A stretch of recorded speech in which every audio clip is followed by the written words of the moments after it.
Many sci-fi concepts are fairly common in light novels, but one idea I rarely see in modern light novels is outer space exploration and interstellar travel. It's just not a setting that's used all that often, certainly not in comparison to fantasy settings.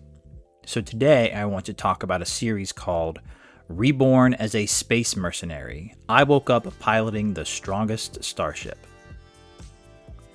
The basic premise is that the main character, Hiro, wakes up to find himself isekai'd into a futuristic sci-fi setting. Furthermore, this universe strongly resembles a video game that Hiro played extensively, Stella Online. This game seems like a thinly veiled mashup of EVE Online, Elite Dangerous, and the like.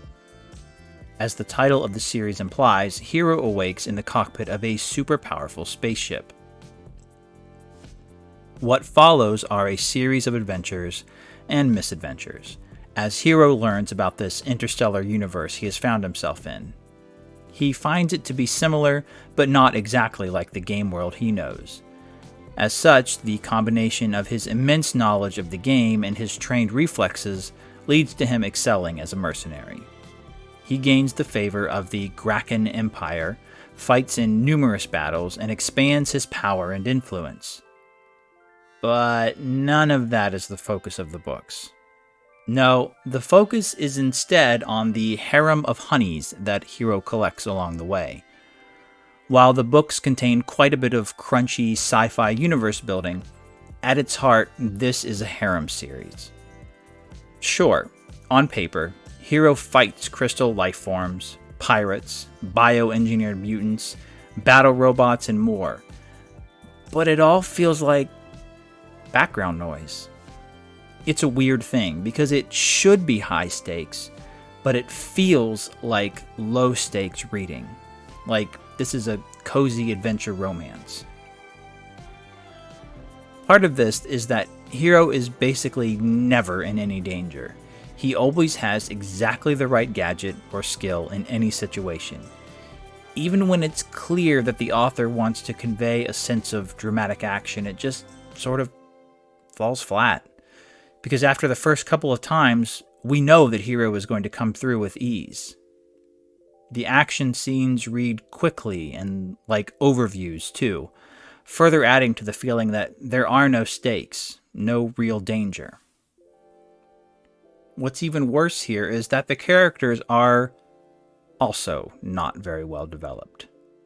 Like, it's one thing to forgo intense action scenes in favor of focusing on character development.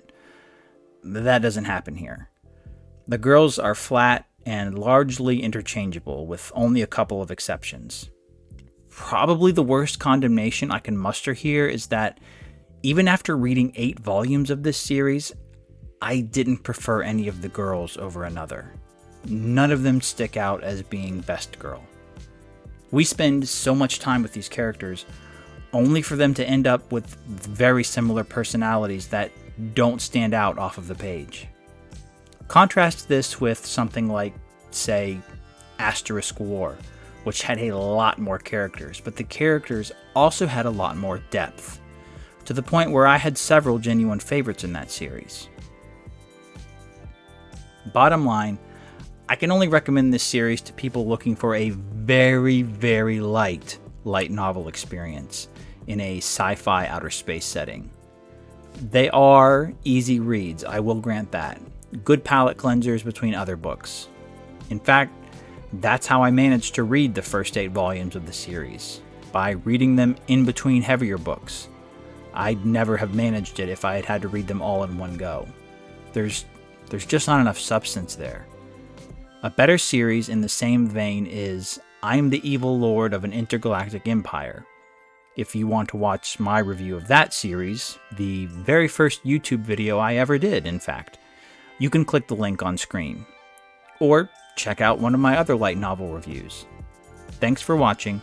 I'll see you next time.